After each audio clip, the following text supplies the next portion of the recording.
ఎండాకాలం అకాలమైన వర్షం ఇదే. ఈ విధంగా విరిగిపించి మొత్తం ఒక 4 రోజులు 5 రోజులు కోసేద్దాం అనుకుంటున్నాగా మొత్తం విరిగిపోతుంది. ఈ పక్క కూడా పండి ఉంది, నీట్గా పండి ఉంది. ఆల్మోస్ట్ రేపు ఎల్లుండో మనం కోసేస్తాం అనుకో. ఈ టైంలో వర్షం రావడం అవసరమా? జనాలను ఇబ్బంది పెట్టడానికి తప్ప. ఇప్పుడు దాకా ఆరిపోయింది, అంతా పడిపోతుంది. మళ్ళీ ఆ పక్కన నిలబడుకుంది, మళ్ళీ బిల్ల పడిపోయింది.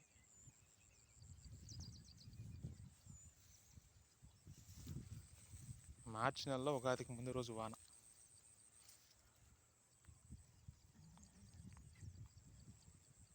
నీట్గా పండిందే, నీట్గా ఆరు వస్తుంటే కోసేసుకోవచ్చా. మళ్ళీ ఈ వానతో ఇంకా ఆరేయడానికి 4-5 రోజులు టైం పట్టుద్ది.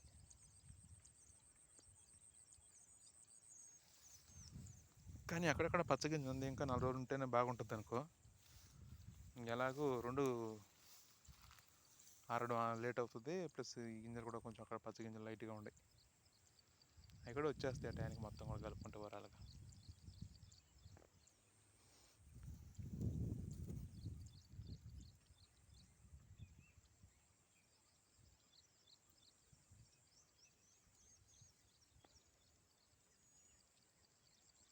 ఈ కాయలు కూడా పడిపోతుంది, ఎట్టుందట్టు మొత్తం పడిపోతుంది, ఏం లెక్క లేకుండా.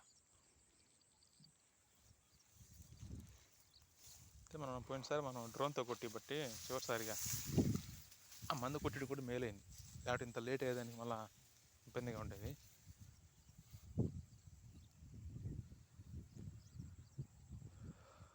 ఈ ఎండ చుట్టూ తల వచ్చేస్తుంది. ఈ విధంగా వస్తే లాగేస్తుంది, 4 రోజులు కాలం నింపిల్చేస్తుంది.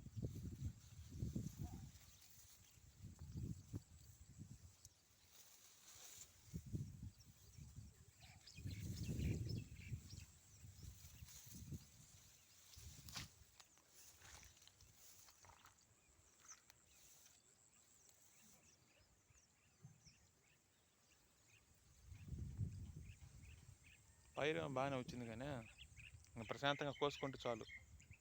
ఈ వానలు మళ్ళీ ఈ చినుకులు తప్ప తలకాయ నొప్పులు లేకుండా. మళ్ళీ వీళ్ళు వాన వచ్చింది మళ్ళీ రేట్లు తగ్గించేస్తారు.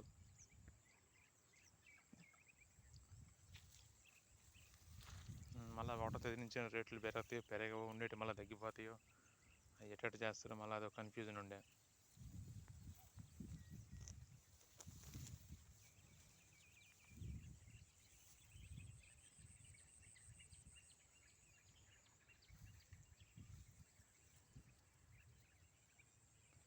ఓకే, మన బిట్టు వరకు మొత్తం అప్పుడు రంగు మారిపోయింది. కిందకి మెస్లో కూడా నీట్గా అంతా పసుపు రంగు వచ్చేసింది, ఎక్కడా లేదు గ్యాప్.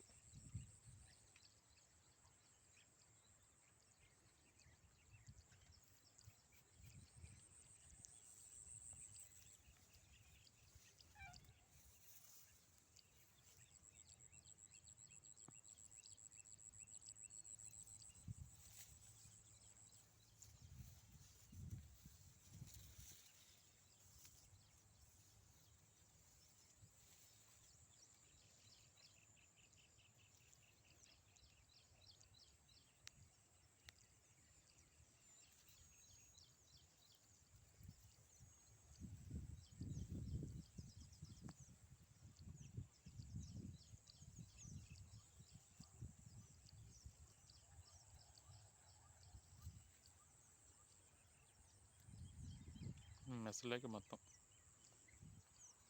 స్తంభాల అవతల కానీ మొత్తం అదంతా పచ్చిగా ఉంది, లేత వాళ్ళది వేరేగా ఉంది, డిఫరెంట్. అప్పుడే తెలుస్తుంది బంధానికి వాళ్ళదానికి.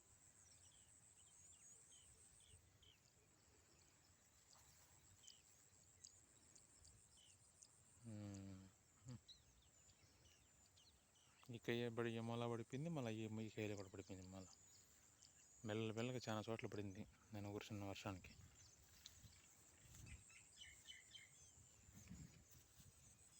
ఇది కూడా పడిపోయింది, ఆ కోసం అంతా ఈ దారి నుంచి పడిపోయింది. మళ్ళీ దారి పక్క పోవడానికి కూడా దారి లేకుండా పడిపోయింది.